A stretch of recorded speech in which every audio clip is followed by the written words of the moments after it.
Prince, you will see the list of my books. Hello? Hello, can you hear me? Yes, my friend. How are you? I'm fine. Are you a Muslim? Yes, I'm Muslim. That's I'm good. wonderful. Can you give me a second, please? Just want to grab some water. Is that okay? Yes, no Sure. problem. Okay, thanks.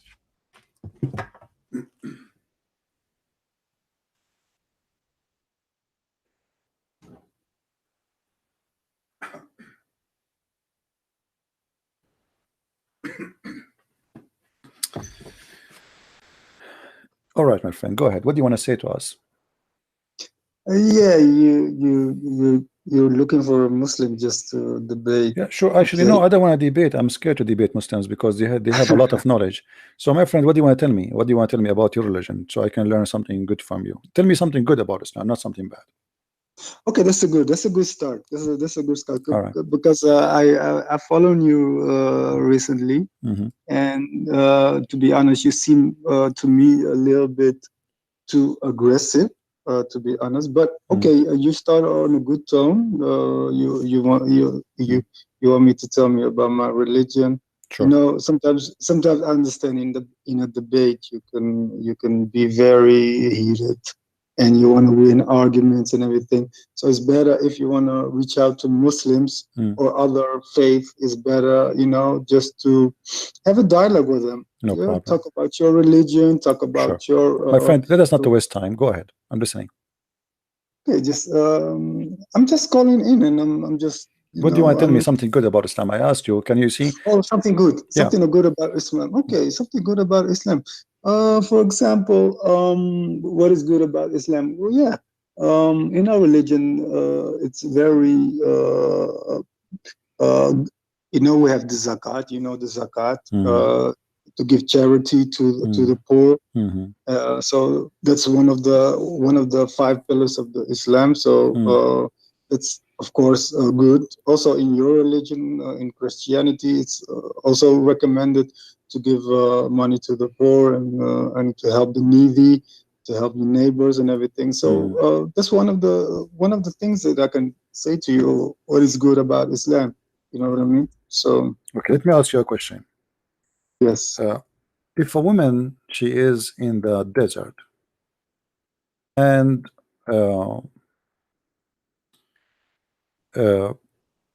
I am in my camel and I saw a woman, she is dying from hunger or thirst.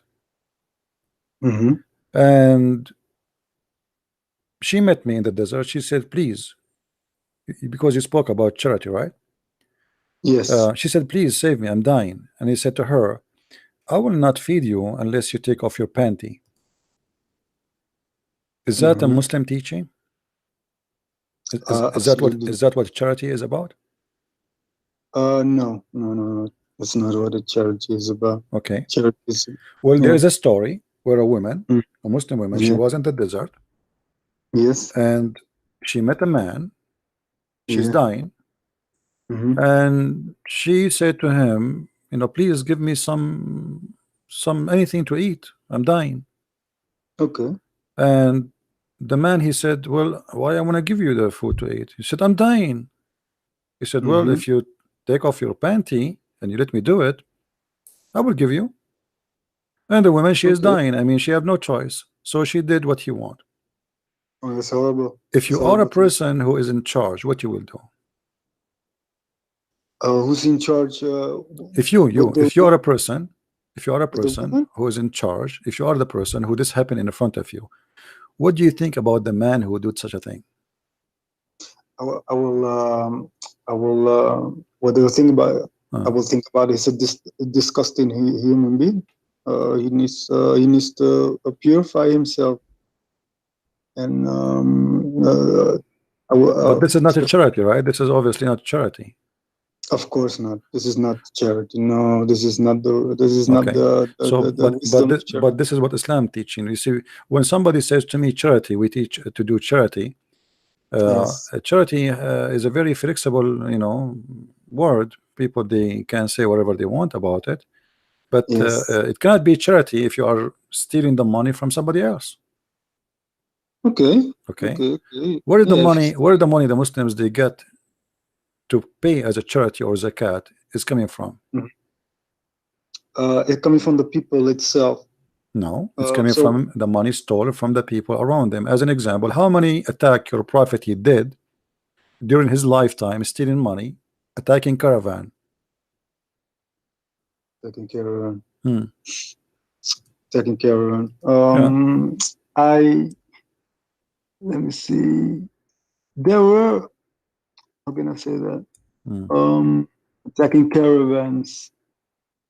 I don't think he attacks caravans like that. Just without no. I don't know the history. My friend, you're a prophet. He did 27 attack. All of it is about theft. One of them, the last one before he died, he said, attack the Romans so we can get the blondie girls. Do you agree with that? That we should attack the Romans so we can get the blondie girls? No, okay. I don't think the Prophet sallallahu alaihi wasallam. That's wonderful. But if this is true, are you willing to say and to be honest? Sound like you're a decent man. I like that. Are you willing to admit that this is evil? You're very smart guy. You're trying to push me in a corner, and you're very. I can tell you're very experienced in the way you talk with, especially with Muslims, and how you have a very good tactics. I can give you that. My friend, forget about my tactic. If this is true, what we will do? If this is true, that your prophet is asking you to attack the neighbors so we can rape the blondie girls, what is the solution about that? What do you think about a man like this? What I think about a man like that? Okay. If you're talking about in general, a man like that, is a horrible. So man. Is it okay? Is it okay for a person? I mean, is it? We are talking about ethic. Ethic. Is it about who care about who is the man? If me, I do that, I'm a good guy for you or evil guy? You're an evil guy. Okay. If you do that, if you attack the neighbors because they have a blondie girls, are you evil or a bad or a good guy? I'm evil. Okay, thank you very much.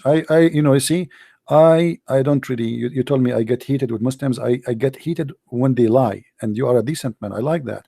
If we go in the Quran, in the chapter in tafsir, you can read any tafsir you want. It doesn't matter really. This is the I'm showing you on the screen in front of me. I don't know if you can see my screen. Do you see it?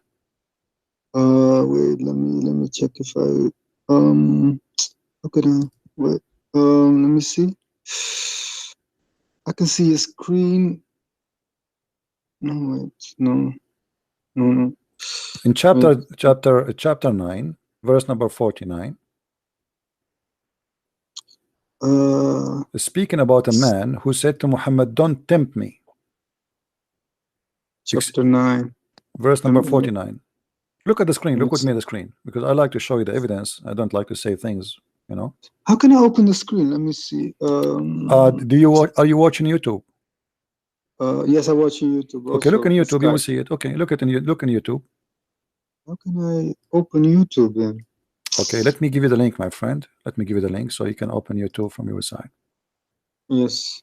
Click at the chat. I'm going to send you a link in the chat, please. Okay, wait. Okay, here we go. But please mute YouTube so we will not have double sound. Mute it. Okay. Open it. You can see, but you do not need to hear me from there. You hear me from Skype only. Okay. You don't hear me double, right? No. That's wonderful. Okay. That's good. Okay, that's good. So you will look with me in the screen. This is Tafsir al-Tabari. This is variant number 14. This is Quran chapter 9 verse number 49. And here the hadith number 16785. I'm highlighting for you so you can see with me. Yes. Is it coming for you? Yes, coming. But okay, that's wonderful. So hadith number 16785. حدثني محمد بن عمر حدثني أبو عاصم حدثنا قال etc. from Mujahid. He said that Allah he says إذن لي ولا تفتني, excuse me, don't tempt me. He said that the Prophet said اغزو Tabuk, attack Tabuk, Tabuk is a city now in the north of Saudi Arabia. تغنم بنات الأصفر. You will win the daughters of the blonde and the women of the Roman and ونساء الروم. And then the guy, his name is Al-Jad, he said to him, إذن لنا ولا تفتنا بنساء. Please excuse me, don't seduce us by women. You agree, and I agree, both of us, just a minute ago, that if you do that and I do that, both of us we are evil, correct? Yes, in general, okay. Yes. No, what in general? Here we go. There's nothing is called general and special. This is ethic. Ethic is not made for one band. Ethic is made as to be an ethic. So you're a prophet, he's a prophet of God, is asking you to attack the neighbor so we can get the blondie girls. What you want to say to your prophet after hearing this? What's the Quran verse? The Quran verse, chapter 9, verse number 49. Chapter 9, 49. Let me get my Quran. Let me get my Quran. Let me just open my Quran and then a second. Let me see. Chapter 9. Verse. Let me see. What's the Quran? Okay. 9:49, huh? Okay, let me see. Wait a minute. Okay. 49. Let me see. Give me a second. Thank you for your patience, because normally you don't have patience. Oh no, nobody have patience as much as I do. Trust me. I talk to Muslims for many hours. If you stay in my place, you will not have patience like me. 9:49. Tawbah. Surah Tawbah, right? Yeah. 49 is about. Okay, let me see for a second. A man, he said to him, don't put us in any trial, don't tempt us by women. Yes. Okay. And this is the interpretation made by you Muslims, not by me. Right. Okay, wait. Give me. Let me check the content.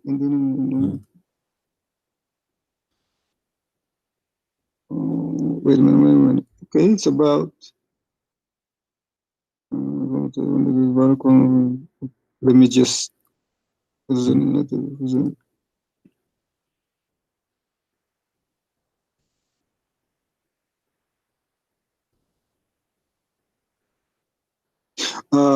talking about, okay, there was a war, and I see the context. There was a war, but some of the people just want to return, No, my friend, nobody attacked. There was no war yet. Muhammad now trying to convince them to go to war. He never have a war yet with the Roman yet. He's trying to convince them to go and attack the Roman, and he's telling them why.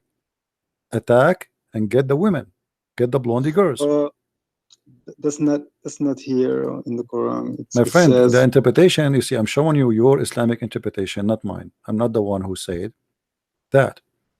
And we can go to other interpretation, not only this. You see, do you know Arabic? Yeah, a little bit. Okay, that's wonderful. Does it say in front of you, or I'm lying? Does it say that in the front of your eyes?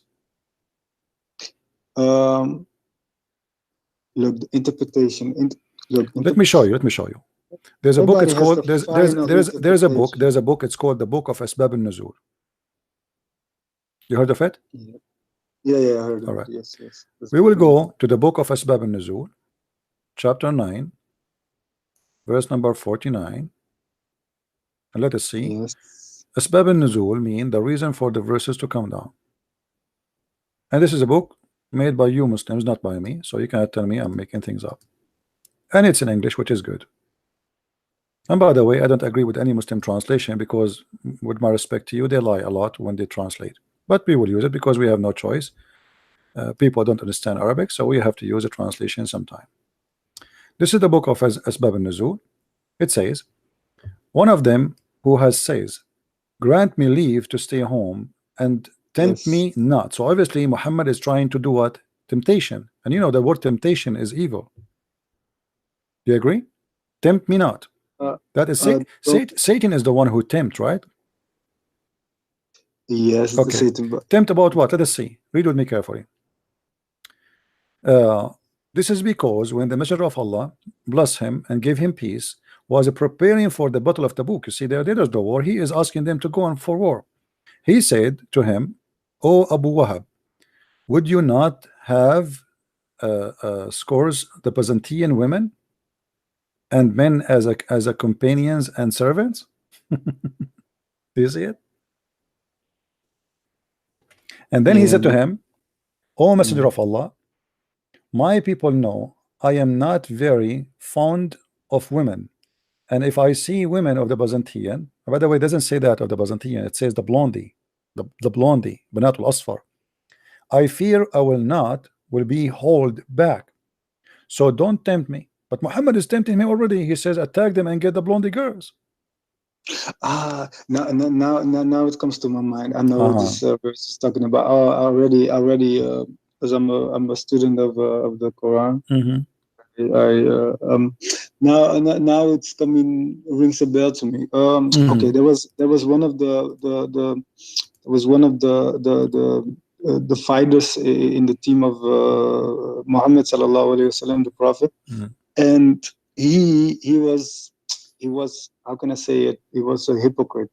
So what he is trying to do, he's trying to make up an excuse, because he had a lame excuse. So he went to the Prophet sallallahu alaihi wasallam, and he said, there are many nice girls there, and maybe I would be tempted. My friend, but it is your prophet. It's your prophet who said to him, "Attack the Roman and get the blondie girls." It's not the guy who mentioned the girls first. Your prophet said, "Attack the Roman and get the blondie girls." It's not the guy who said that as an excuse. It's your prophet who said, "Attack the Roman and get the blondie girls." But okay, if I look at the verse 49, it says, in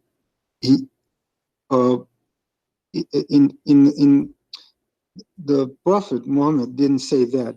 Give me. No, my friend. No. You said you know Arabic, right? You said you know Arabic. Everybody heard you. Here we go. It's in the front of you. Let me show you. Hold on. Let me go back. Yeah, but close some reference. No, it's in the front of us. We do not need to make up stories. Please be honest. But I'm not a specialist. No, my friend, be honest. Be honest. It's in the front of your eyes. Your prophet, he says. Let me read for you in Arabic, as long as you claim that you know Arabic. قال رسول الله صلى الله عليه وسلم اغزوا تغنموا بنات الأصفر يعني نساء الروم. You see it? Translate to me what I just said for you. Again, sorry. قال رسول الله صلى الله عليه وسلم اغزوا تغنموا بنات الأصفر يعني نساء الروم. Translate. Go ahead. Okay, you do not know Arabic then. You do not know Arabic. You do not need to act like you know. It's okay. Let it go. So he said, attack the Roman and get the blondie girls. And he meant the women of the Roman. It's in front of you. And then the guy, he said to him, don't tempt me. So who is tempting who? Muhammad is tempting them by women. He's attacking. He want to attack. He want to go for war, not to spread Islam. He want to tell them, okay, let us go and get the girls. And even here in the book of Asbab al-Nuzul, which I showed you in English, it says clearly that Muhammad, he is asking them, don't you like to go and get women to be your sex servant? Do you see it? To be your slaves? What he said to them, let us say what he said to them. He said, "Oh Abu Wahab, would you not like to have source of Byzantine women and men as concubine and servant?" He is not saying to them, let us attack to spread Islam. He's not saying to them, let us attack them so they accept Allah. No, he's saying, don't you like to attack them so you can get some women and men to be your slaves? He is seducing them to go to war to get the blondie women. And here, by the way, the translation is not being accurate. They are being hypocrite. As you see in Arabic, it says it clearly, attack the Roman and get the blondie girls. And you are the one who said, and me and you, we agreed. I hope you will stay with your word. You will not swallow it back as usually Muslims do. You will accept to say again that whoever teach this, let us attack the neighbors so we can get the blondie women they have, is evil. Are you willing still to say the same, or now you swallow it? Okay. The thing is, number one, the one who said this and who do this, no matter what, is very evil and has no morals. And on the day of judgment, Day of Judgment, he will get. Okay, well, the one who said that is your prophet. Okay, but the second, no, I'm not finished. The second thing is, I don't believe the Prophet ﷺ said this or did this. I don't believe it because it says that this is your book. Is that my book, or I'm making things? Did I show the reference, my friend? You know, the thing is, my friend, be honest with me. Be honest with me. Do you think a Muslim he will dare to say such a thing that your prophet he said that, and he will stay alive if he's lying about him? They will kill him. The Muslim, they will kill him. Correct? If I live in Saudi Arabia right now and I say something will make Muhammad look ugly, do you think they will let me stay alive for 1 second? No. You know that. I think you will. I think you will be brought to justice in the court. I will be killed. I will be killed. You will be killed. Make it simple. Come on. Let us be honest. Let us be honest. You will be killed immediately, and you will find this is in all over the interpretation of the Quran. All over. It's not in one place. It's not in two places. It's all over. You know. Attack the Roman. Here we go in front of us. أغزو تبوك تغنبوا بنات الأصفر ونساء الروم. Attack the Roman so you can get the blonde girls and the women of the Roman. Coming back to Saudi Arabia, they have laws there. My friend, there's no law in Saudi Arabia. Don't tell me there's a law. The guy, he just slaughtered the guy in the embassy. He cut him pieces. He made him shish kebab, and he is getting away with it because he is the son of the king. Don't tell me there's no law in Islam. Since when? When Aisha, she take all the money of the people, and the wives, they don't take anything. The wives of Muhammad, they are wives, and still Aisha is the one who collect all the money. Where is the law? Where is the justice? When Muhammad, he attack people, he take their land, he take their etc., and he says, Allah told me to take your land. I mean, where is the justice? This is a law. Don't tell me Islam. In Islam, there is no law. Let us not to change the topic. Did your prophet? Does it say that your prophet he said that, or I'm making things up, my friend? Look, the Prophet sallallahu alaihi wasallam. My friend, you see, I hang up on Muslim when they try. I notice that playing games, and there's no place for me for games. I show my proof in front of you, and this is your book. This is not a Christian book. This is not a Jewish book. No, it's your book. It's your book. Are you saying those are not Muslims now? Look, where I'm coming from. What look, my friend? Don't tell me look. Don't tell me look. Either you prove me wrong. Either you prove me wrong, or you are not being honest. Now you notice. Now you notice that this is not right, and your prophet he is being exposed. So now you switch the mood of saying, okay, here we go. This is Zayd al-Masir fi ilm al-tafsir, the Ibn al-Jawzi. Do you know Ibn al-Jawzi? One of the biggest scholars of Islam. Okay. read with me carefully. Read with me carefully. يا جد هل لك في جلد بني الأصفر لعلك أن تغنم بعض بنات الأصفر. Hey Jid, he said to the guy, can't you handle the Roman so we can get the blondie girls? I change the tafsir for you, just for you. I can see you're very experienced in my friend. This is not about being experienced. This is not about experience. No, this is about being honest and being knowledgeable. Do I speak of knowledge, or I am making up a lie? Be honest. Am I speaking of knowledge, or I'm making up stories? Look. Don't tell me look. Answer me, please. Please respect me so I can respect you, please. Am I making up stories? Am I making up stories, or I'm showing you the reference from your books? Are you making up stories? Yes. No, I mean, it's not in line with the way Muslims. What the way? This is the scholar. This guy is not a scholar now. Ibn al-Jawzi is not a Muslim. But a scholar is not. Okay, take care. See, this is when I hang up with Muslims. This is when I hang up with Muslims. Suddenly the scholar is a poo-poo. Ibn al-Jawzi, one of the biggest scholars of Islam, he is the scholar.